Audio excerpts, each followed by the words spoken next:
पुण्यात्माओं, एक और बात पर गहन विचार करो। आज हम जितने भी भगत हैं, सब के सब पूज्य या परम पूज्य शब्द केवल सतगुरु रामपाल जी महाराज जी और कबीर साहिब जी के आगे ही क्यों लगाते हैं,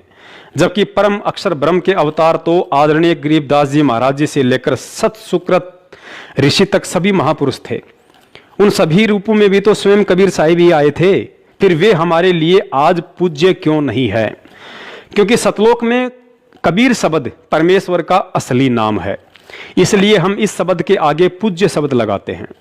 और वही कबीर सतगुरु रामपाल जी महाराज जी के रूप में आज हम सबके सामने प्रत्यक्ष है, जिनसे हमारा पूर्ण मोक्ष संभव है। इसलिए हम सतगुरु रामपाल जी महाराज शब्द के आगे भी पूज्य शब्द लगाते हैं। जबकि गरीबदास जी महाराज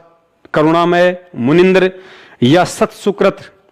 ना ही तो ये नाम परमात्मा के वास्तविक नाम है और ना ही उन महापुरुषों से हमारा मोक्ष हुआ। वे केवल उन आत्माओं के लिए उस समय परम पूजनीय थे जिस समय वे उनके सतगुरु रूप में पृथ्वी पर विद्यमान थे। अतः वर्तमान में वे सभी महापुरुष हमारे लिए आदरणीय हैं, ना कि पूजनीय। इसके अलावा पुण्यात्माओं, हम रोज संध्या आरती करते हैं और संध्या आरती के अंत में गुरुदेव भगवान का अंग आता है, यानी हम अपने गुरुदेव के सन्मुख उनसे प्रार्थना करते हैं और कहते हैं कि अवगुण किए घनेरे फिर भी भले बुरे हम तेरे, दास को जान के निपट नादान मोहे बख्श दियो अविनाशी। अर्थात हम रोज सतगुरु रामपाल जी महाराज जी को अविनाशी कहकर उनसे प्रार्थना करते हैं कि हे अविनाशी गुरुदेव, आपके विधान और तत्व ज्ञान से अपरिचित होने के कारण इस दास ने बहुत अवगुण किए हैं। अतः अनजाने में हुए उन अवगुणों के लिए मुझ दास को बख्शने की कृपा करें।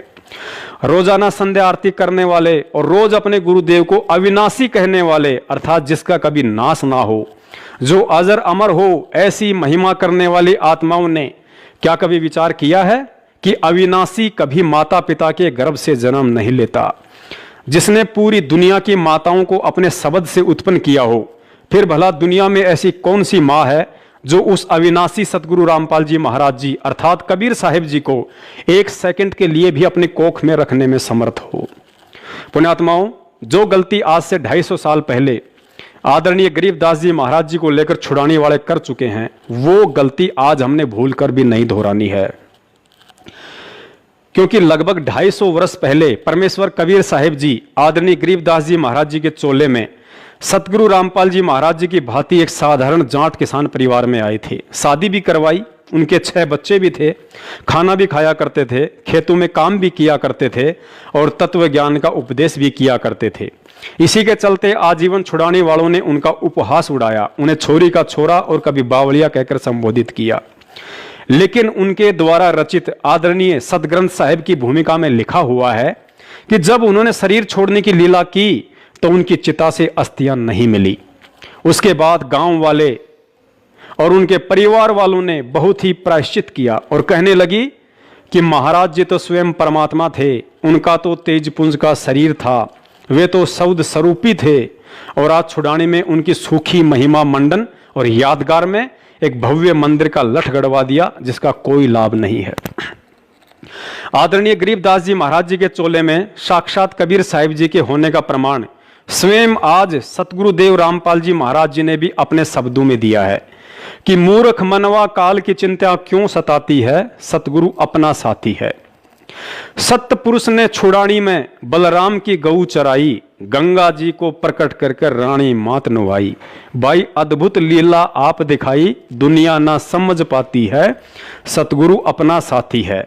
अर्थात सत्य पुरुष यानी कि स्वयं कबीर साहिब जी ने ही गरीबदास बालक रूप में बलराम जी की गऊ चराने की अद्भुत लीला की थी, लेकिन दुनिया उन्हें समझ नहीं पाई। तो पुण्यात्माओं, आप अपना आंकलन स्वयं कर लेना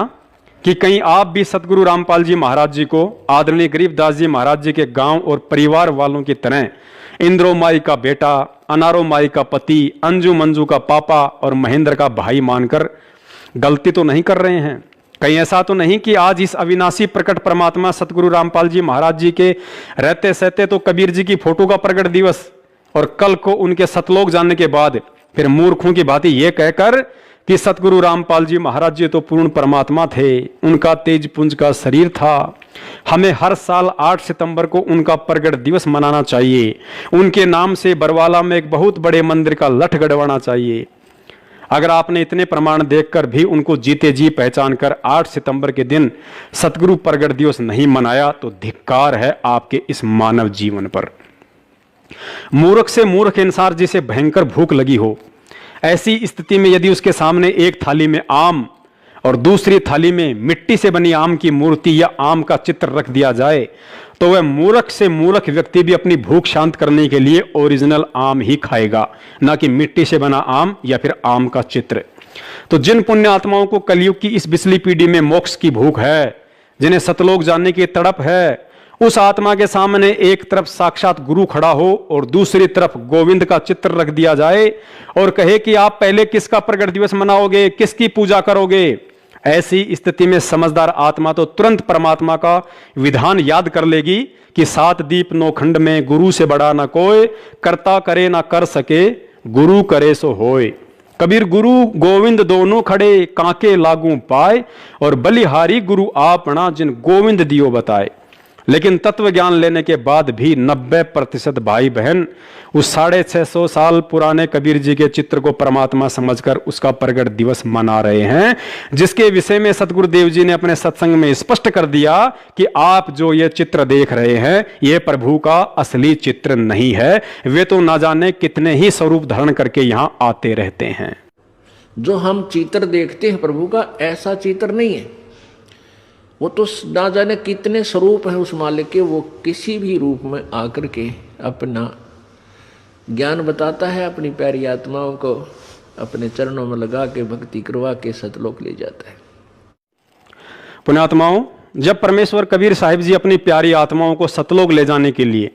सतगुरु रूप में इस पृथ्वी पर आते हैं तो उस स्थिति के विषय में आदरणीय गरीबदास जी महाराज जी ने बेहद कलम तोड़ व्याख्या की है। और यदि आज सतगुरु रामपाल जी महाराज जी से अनमोल तत्व ज्ञान लेने के बाद भी हमने इन वाणियों के मर्म को सही से नहीं जाना तो जाहिर सी बात है भगत होकर भी हम कुत्ते की योनि में जाने से स्वयं वह परमात्मा भी नहीं बचा पाएगा। वाणी है, कबीर गुरु को मानुष जो गिने, करे चरणा अमृत को पान, ते नर नरक में जाएंगे, जन्म जन्म होए समान। वाणी एक बार फिर ध्यान से सुन लीजिए। कबीर गुरु को मानुष जो गिने, करे चरणा अमृत को पान, ते नर नरक में जाएंगे, जन्म जन्म होवे समान। सबसे पहले तो यह समझना अति आवश्यक है कि आदरणीय गरीबदास जी महाराज जी की यह वाणी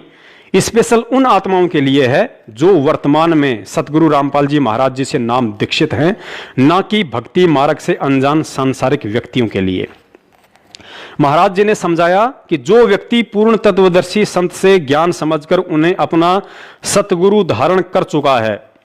तथा नियमानुसार चरणा अमृत भी पी रहा है और इसके बावजूद भी यदि वह भगत अपने सतगुरु को केवल एक संत और परमात्मा किसी अन्य को मानता है तो वह व्यक्ति भले ही पूर्ण तत्वदर्शी संत की शरण में है, सत भक्ति मंत्रों का जाप भी कर रहा है और चरणा अमृत भी पी रहा है, लेकिन अंत में शरीर छोड़ने के बाद सतलोक की नहीं बल्कि कुत्ते की योनि प्राप्त करेगा।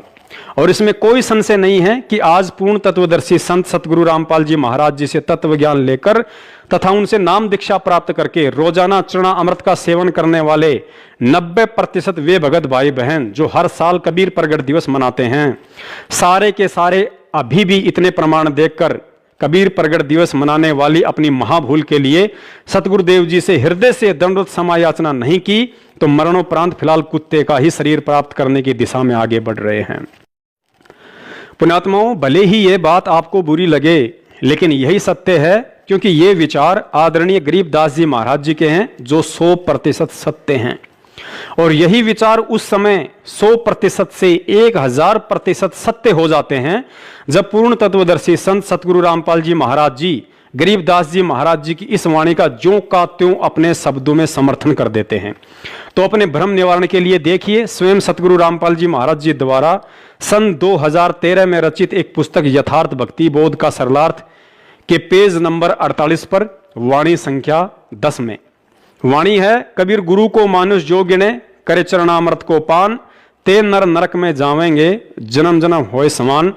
और सरलार्थ में पूज्य गुरुदेव जी ने लिखा है, जो सतगुरु तत्वदर्शी है उसको परमात्मा तुल्य ही मानना चाहिए। यदि साधक ने गुरु धारण कर रखा है और नियमानुसार चरणा अमृत भी पी रहा है और गुरु जी को केवल संत रूप में देखता है और परमात्मा अन्य मानता है, तो वह शिष्य पार नहीं हो सकता है। पार नहीं हुआ तो श्वान यानी कुत्ते आदि के शरीर प्राप्त करेगा। कलयुग की इस पिछली पीढ़ी में देखा देखी भेड़ चाल में मस्त होकर कबीर प्रगट दिवस मनाने वाली आत्माओं से प्रार्थना है, सतगुरु रामपाल जी महाराज जी द्वारा किए गए इस वाणी के सरलार्थ की बीच वाली 2 लाइनों पर जमकर आंखें टिका दो। स्थूल शरीर वाली आंखों को नहीं, बल्कि और 2 अन्य तत्व ज्ञान वाली आंखों को, जो हमें सतगुरुदेव से ज्ञान मिलने के बाद प्राप्त हुई है। यहां गुरु जी स्पष्ट कह रहे हैं, यदि साधक ने गुरु धारण कर रखा है और नियमानुसार चरणामृत भी पी रहा है और गुरु जी को केवल संत रूप में देखता है और परमात्मा अन्य मानता है, तो वैसे से पार नहीं हो सकता। पार नहीं हुआ तो श्वान यानी कुत्ते आदि के शरीर प्राप्त करेगा। अब समझदार भगत स्वयं विचार कर ले कि पूर्ण तत्वदर्शी संत सतगुरु रामपाल जी महाराज जी से तत्व ज्ञान लेकर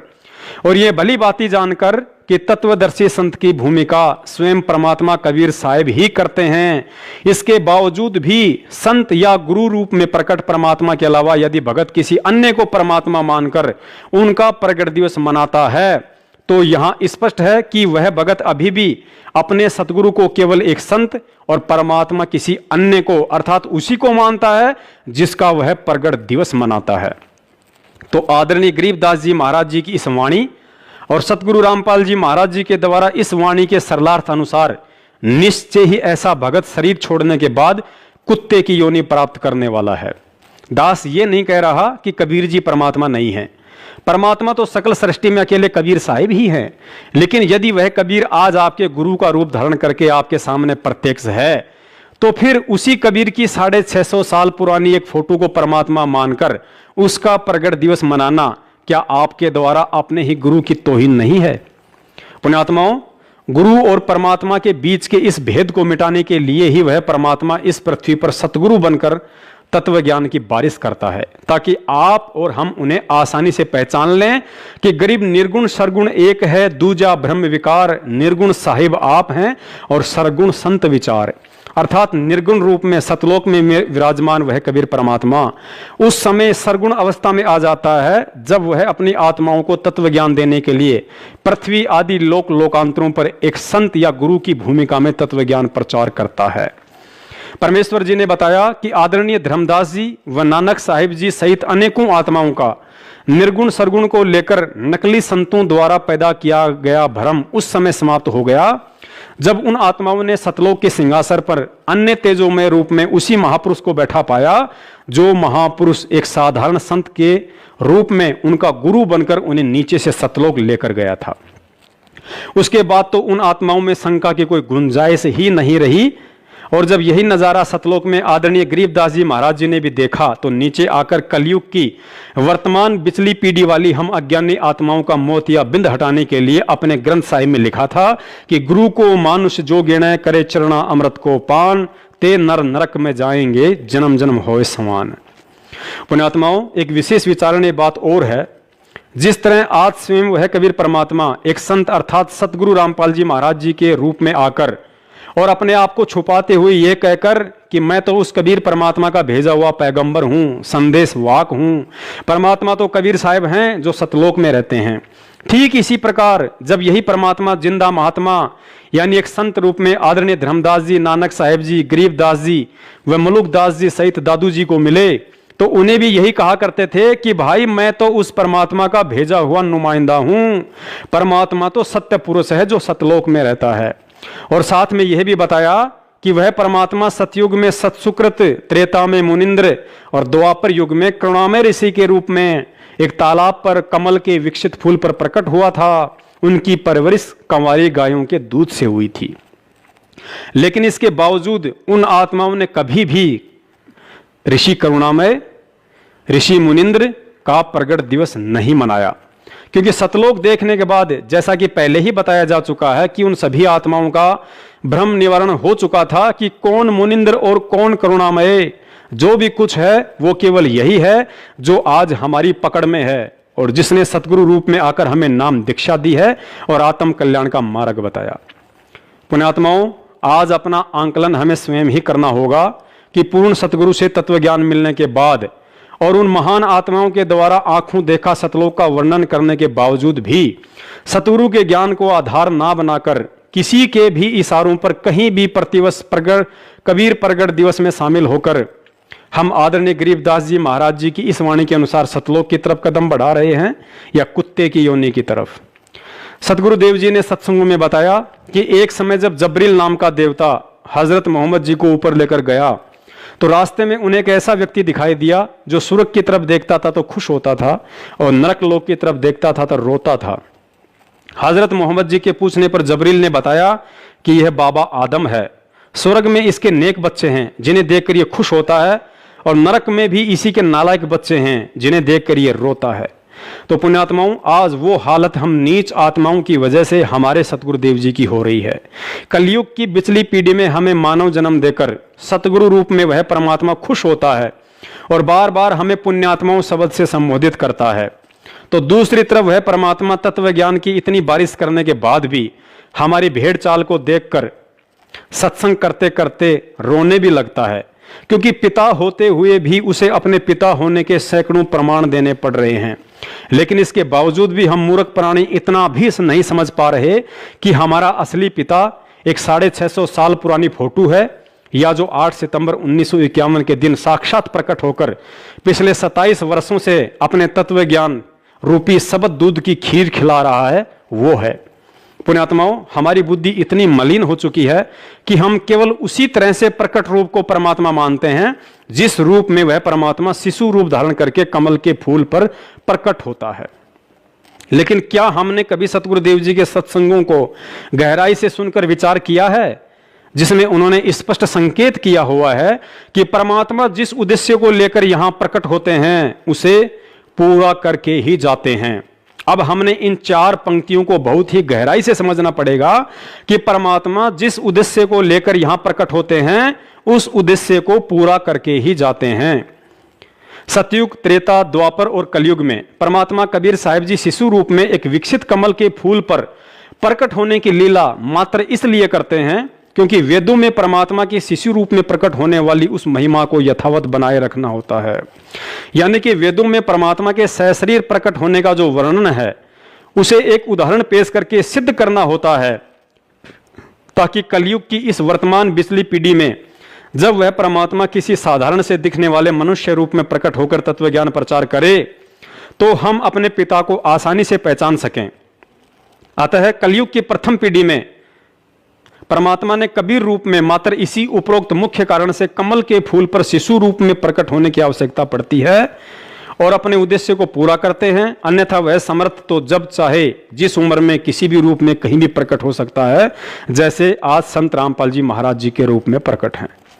उसके 250 साल बाद वही परमात्मा बंदी छोड़ गरीबदास जी महाराज जी के रूप में हमारी चरम दृष्टि को धोखा देते हुए पुनः छुड़ानी में प्रकट हुए। बावड़िया, छोरी का छोरा और गरीबू कहलाया, लेकिन अपने उद्देश्य को पूरा करके चलता बना। उद्देश्य यही था कि कलयुग की प्रथम पीढ़ी में जो अनमोल तत्व ज्ञान उन्होंने धर्मदास जी को निमित्त बनाकर पवित्र कबीर सागर में लिपिबद्ध करवाकर छोड़ दिया था, उस ज्ञान में काल अपने नकली संतों के मनमाने आचरण व सोच आधार से मिलावट करवा देता है, जिसकी क्षतिपूर्ति के लिए उन्होंने गरीबदास रूप में आकर पुनः उस तत्व ज्ञान की एक नए रूप में रचना करनी होती है, ताकि कलयुग की बिचली पीढ़ी की जीव आत्माओं के लिए वह पवित्र ग्रंथ संजीवनी बूटी बन सके। और अपने इस उद्देश्य की पूर्ति के बाद वह परमात्मा चला जाता है। उसके बाद वह परमात्मा कलयुग की बिचली पीढ़ी में अपने पूर्व निर्धारित उद्देश्य को पूरा करने,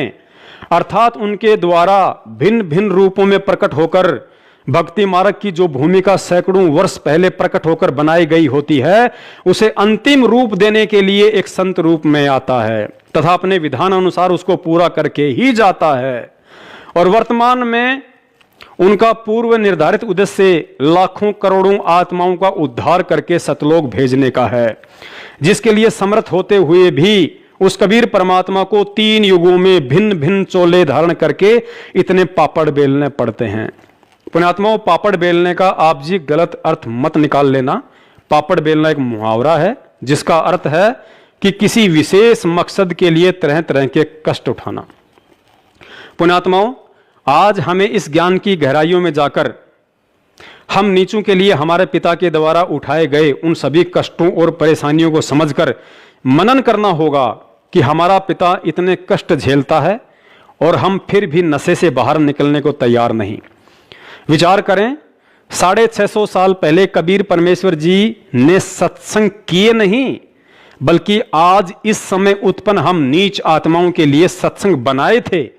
ताकि हम परमात्मा को पहचान सकें। यदि 650 साल पहले वह दयालु परमात्मा 120 साल तक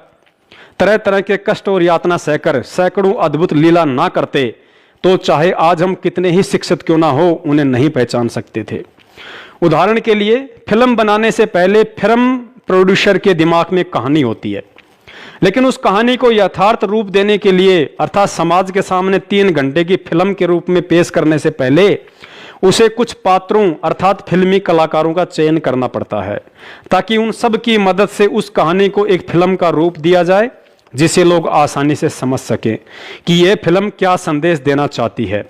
और यदि वह प्रोड्यूसर उस कहानी को अपने मुंह से सुनाए या किसी कागज पर लिखकर लोगों को पढ़ने के लिए कहे तो किसी भी व्यक्ति की रुचि नहीं बनेगी और ना ही समझ में आएगी। ठीक उसी फिल्म प्रोड्यूसर की तरह कबीर परमेश्वर जी ने कलयुग की प्रथम पीढ़ी में शिशु रूप में प्रकट होकर आज इस पिछली पीढ़ी के लिए सत्संग बनाए कि राम और कृष्ण की तरह परमात्मा कभी किसी मां के गर्भ से नहीं आता। परमेश्वर ने 120 वर्ष तक एक आम नागरिक की भूमिका करके सत्संग बनाया कि यदि हमने परमात्मा की प्राप्ति करनी है तो इस काल लोक में कितनी आधीनी चाहिए। परमेश्वर ने सत्संग में बताया और परमेश्वर ने सत्संग बनाया कि मैं समर्थ होकर भी एक जुलाई की टूटी फूटी झोपड़ी में 120 वर्ष तक रहा, मेहनत करके अपना पेट और परिवार का पेट भरा, माया का संचय कभी नहीं किया, जो बचा उसे परमार्थ में लगाया। परमेश्वर जी ने रविदास जी, गणिका माई, अर्जुन सरजुन, जीवा दत्ता, नानक जी, धर्मदास जी, मलुकदास जी, राजा बीर सिंह, बिजली खान पठान, सिकंदर लोधी आदि सैकड़ों आत्माओं को अपनी कहानी का पात्र बनाकर 650 साल पहले एक सत्संग रूपी फिल्म बनाई। सिर्फ और सिर्फ हम नीच आत्माओं की से आज कलयुग की इस पिछली पीढ़ी में यह उम्मीद करते हुए कि उस समय शिक्षा और सत्संगों को आधार बनाकर मेरे बच्चे मुझे पहचान लेंगे कि हमारा पिता 650 साल पहले काशी में धानक रूप में और आज हरियाणा के धनाना में जाट रूप में हमें संभालने के लिए आ चुका है। पुण्यात्माओं, विचार करना, हम जिस पवित्र पुस्तक भक्ति बोध से सुबह दोपहर और शाम की आरती करते हैं उसकी भूमिका में हमारी पूरी गुरु प्रणाली लिखी हुई है, जिसमें प्रथम सतगुरु कबीर साहिब जी के बाद वर्तमान सतगुरु रामपाल जी महाराज जी सहित कुल 11 गुरु साहिबान हैं। लेकिन इन 11 गुरु साहिबानों में बंदी छोड़ शब्द सिर्फ और सिर्फ 3 ही नामों के आगे लगता है। प्रथम बंदी छोड़ कबीर साहिब जी, दूसरा बंदी छोड़ गरीबदास जी महाराज जी, और तीसरा आज हम अपने पूज्य गुरुदेव सतगुरु रामपाल जी महाराज जी के लिए बंदी छोड़ शब्द का प्रयोग करते हैं, क्योंकि बंदी छोड़ शब्द इस सृष्टि में सिर्फ उसी नाम के साथ लगता है जो स्वयं पूर्ण परमात्मा हो। पुण्यात्माओं, पूज्य गुरुदेव संत रामपाल जी महाराज जी को और गहराई से समझने के लिए देखिए, सन 2013 में बरवाला आश्रम में काल प्रेरित सतलोक आश्रम मैनेजमेंट हरियाणा के मुखियों द्वारा रचित पुस्तक मानवता का गिरता हास तथा विकास, और दूसरी पुस्तक है भोगेगा अपना किया रे। निसंदेह ये दोनों पुस्तकें परम पूज्य सतगुरु रामपाल जी महाराज जी के दिशा निर्देशन में इन मनवस लोगों के द्वारा ही लिखी गई थी। लेकिन इस पुस्तक के माध्यम से सतगुरुदेव जी ने जो बात सतलोक आश्रम मैनेजमेंट हरियाणा और संगत को समझानी चाहिए थी, उस गूढ़ बात को ना ही तो उस समय काल प्रेरित सतलोक आश्रम मैनेजमेंट समझ पाया और ना ही बेचारी भोली संगत। अतः आज परमेश्वर जी मुझ तुच्छ दास को निमित्त बनाकर इस पुस्तक में लिखे गूढ़ संकेतों को संगत तक पहुंचा रहे हैं, और इन सांकेतिक प्रमाणों को देखने के बाद सन 2014 से पहले नाम उपदेशी भगत भाई बहनों में यदि जरा भी समझ होगी तो सिर पर हाथ रखकर थप्पियां मारेंगे और कहेंगे कि ज्ञान को आधार ना बनाकर सन 2014 के बाद से किन मूर्खों के संपर्क और बहकाव में आकर असली जीते जागते कबीर को भुलाकर रोहतक और जबलपुर में कागज के कबीर का प्रगट दिवस मनाकर तथा कुपात्रों को दान और अनमोल समय देकर क्यों हमने अपने कर्म फोड़े। क्योंकि हमारी इस करनी से हमारे सतगुरु दुखी हुए हैं और कहते हैं कि जिन बातों से गुरु दुख पावे तिन बातों को दूर भगावे।